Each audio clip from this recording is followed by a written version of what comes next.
Hello, this is Lisa Steinberg from Starry Constellation Magazine. I am joined today by incredibly amazing people from the film Okie. If you don't mind, I've got Kate Cobb and Kevin Bigley and Scott Michael Foster. Kevin, I'm a big fan of your work through Upload, and Scott, of course, a big fan of your work through Greek and Crazy Ex-Girlfriend. Kate, I'm a new fan of yours. I will say, not to leave you out, I'm definitely a big new fan of yours. No worries. Look, I really like your shirt. We're hitting everything.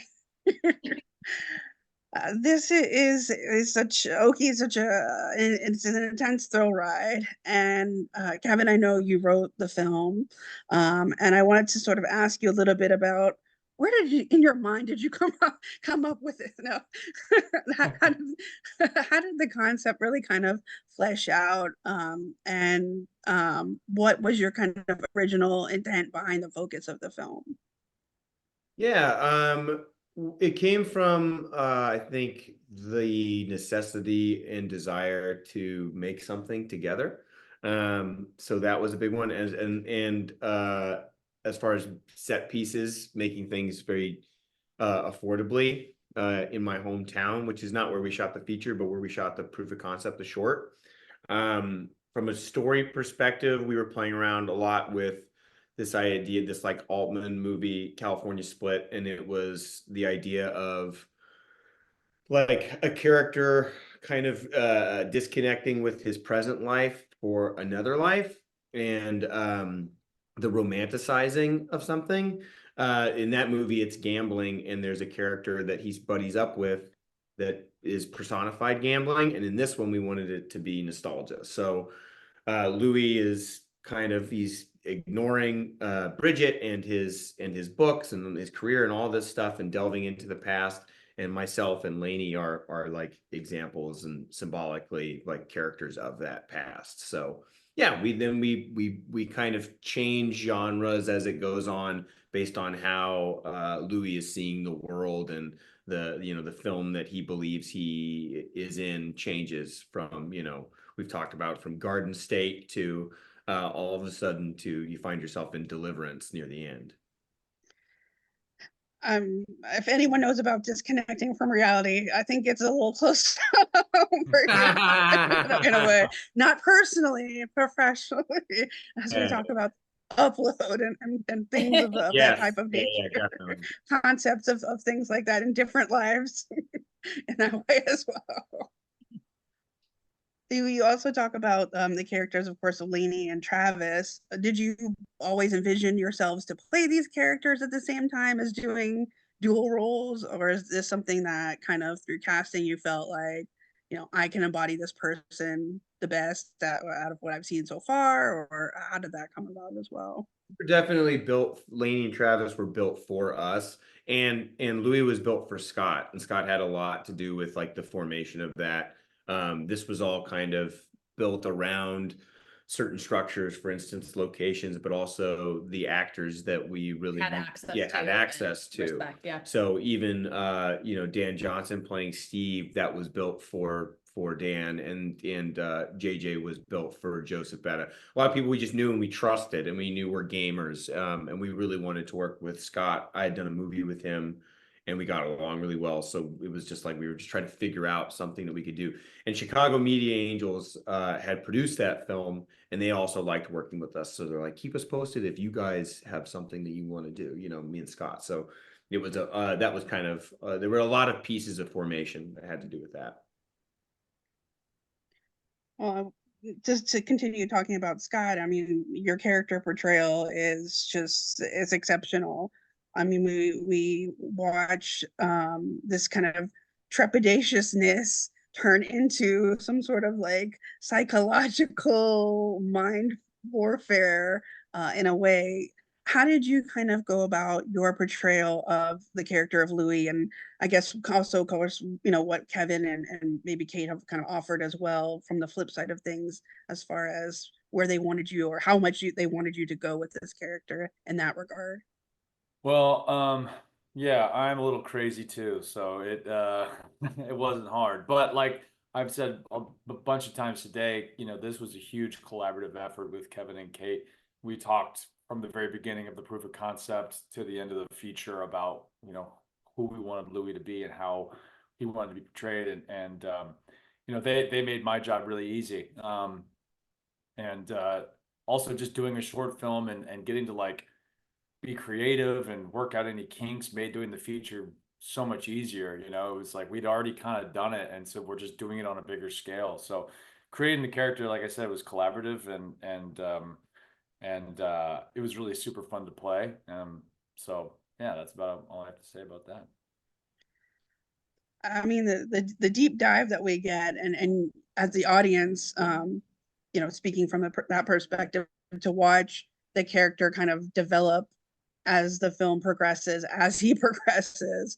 Again, you do just a really wonderful job at the portrayal of finding him haunting also the audience, not knowing whether like where he's going and why Yeah. he's going. Like, this is a journey just as much from his perspective in his mind as it is for us while we watch.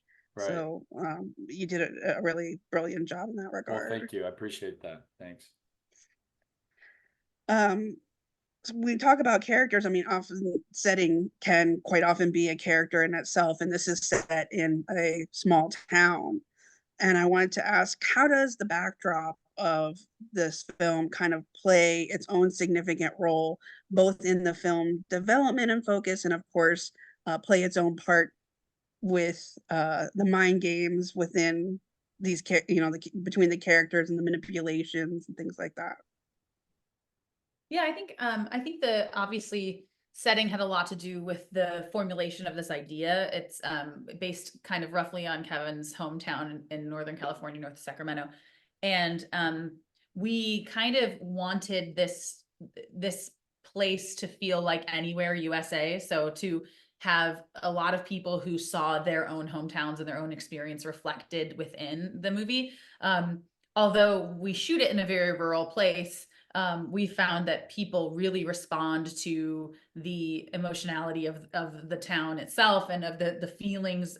They feel themselves reflected in the way that Louis is feeling about returning or about not being able to connect with people. And so the setting, while it is specific to the small town, I think that the feelings surrounding returning to your hometown are pretty universal. So I think it's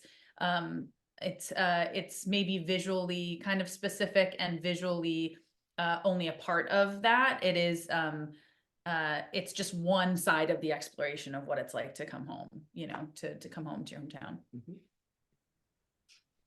They talk like you can't come back home, like you can't come back home, and basically Louis doesn't want to come home the entire time. He's like, I shouldn't be here. I don't want to be here.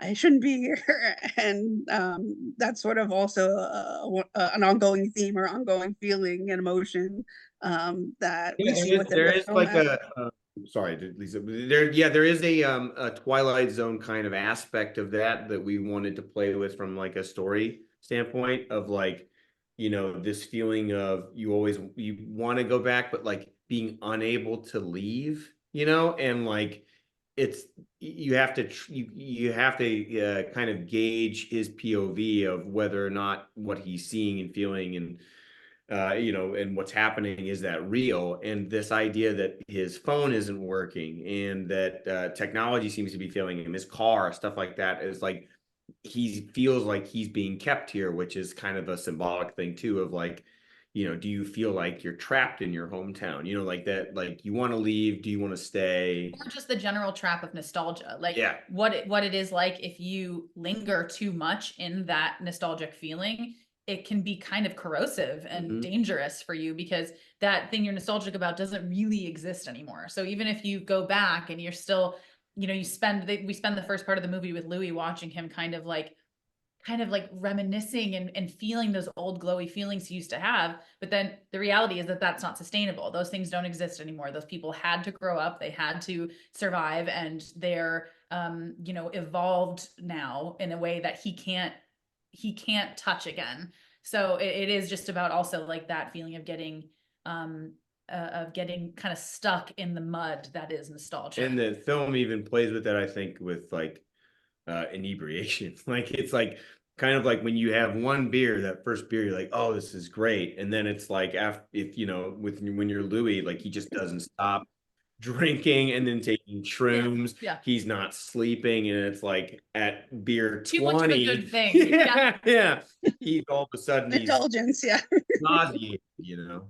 But it's like that line you say in the movie, Kevin, where you say, you know, this has all been too much of a good time for you. You know, it's like a honeypot. It's like a trap that he gets stuck in. You know, that's at least how I took it. Yeah, right. I was gonna say, I mean, like the past is really never far. You know, they also say that the past is really never too far behind you either. And for Louis, that's like it's gaining on him. Like it feels like it's like gaining on him again. Like as there's a lot of great hypnotic, palpable tensions that keep building with the suspense. And again, it's like the past keeps gaining on him, keeps gaining on him, keeps gaining on him, and you know, the trap has been set.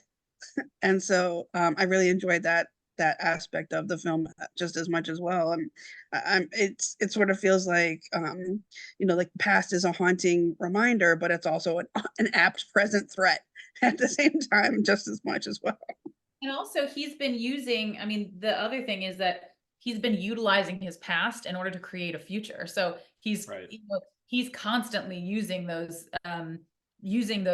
feelings of nostalgia, but also maybe those feelings of you know, of resentment that he built when he was young, and is using them now to his benefit. So which is it's just a funny dichotomy, because you have a town that he goes back and kind of looks down on everyone for being stuck in the past. But if anyone is living in their past more, it's Louis. Louis is covered in his past. He's steeped in his past, and he's obsessed with it in a way that even the people who still live there aren't. So it is kind of it's pretty ironic, honestly. And that's a really kind of you know, appropriate ending, I think, that we found, especially in editing, was that he's calling, you know, I don't want to spoil it, but there's so much that is left in this purgatory of like where he's going and what he's leaving, and you know, that you are kind of thrown into the ether. You know, it's a very if you disrespect your past and you disrespect your future, where are you? Where are you? You know. Talked about these great like hypnotic beats and this psychological elements and the suspense. And I wanted to ask a little bit about kind of how you, as of course writing and directing Kate and Kevin, how you really constructed these beats that we get with these elements, in how we have it from obviously dialogue and page to portrayal, but also reflected on screen through the lens, your lens, Kate, and your intentions there as well, please. Yeah, I mean, when you are working with something that has an unreliable narrator, it can be hard sometimes to keep that kind of fluid, to break rules while keeping them. And so there are certain guardrails put up visually to help us kind of know where we are in this world. But I think there's a lot. I mean, I'm a nerd about every aspect of filmmaking when it comes to going in and doing color. I love that. I get so excited about coloring, because as the film goes on, we see those kinds of, some things are nauseatingly saturated and other things are kind of more bleak, and it kind of the shine starts to get lost in a certain way visually. But I also love that there's such gorgeous bucolic things that you're looking at that just have a little shadow at the corners that is a little foreboding, and things like that, like kind of playing with both of those, making both of those things a possibility visually is really important, because it's a sense of kind of unease that I think when we were talking about the score done by the amazing Michael Cronin, the score and everything, it should feel kind of like a stomach ache, like you're watching this thing and you just feel that kind of like, I ate too much candy, you know, kind of feeling. And I think you know, every element separately was used in a really conscious way to kind of help us get on this path towards the apex of this like mental kind of breakdown. And one of the things, for example, that I always talk about is the sound of the earrings. We worked with Nick Kaza, a really great sound designer, or the sound guy on set, and he, when we had time, we sent him all over to all of the different places that we filmed at. So there's the Fairs was just was Santa's Village in Illinois.